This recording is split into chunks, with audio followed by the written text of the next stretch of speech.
Huwag agad magalit kung makulit ang anak mo. Huwag agad magalit sa ingay, sa kalat, at sa paulit-ulit na pagtawag ng pangalan mo. Dahil darating ang araw, lahat ng ito'y magiging alaala na lang. Yung batang ayaw kumain kung wala ka.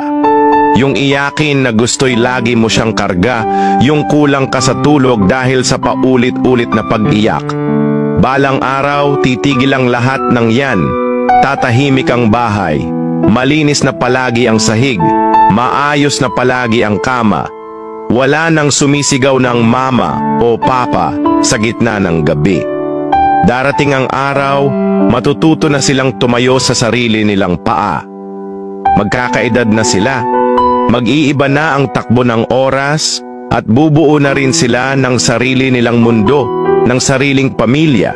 Ikaw, maiiwang mag-isa sa bahay na minsan ay puno ng ligalig, ngunit ngayon ay tahimik na.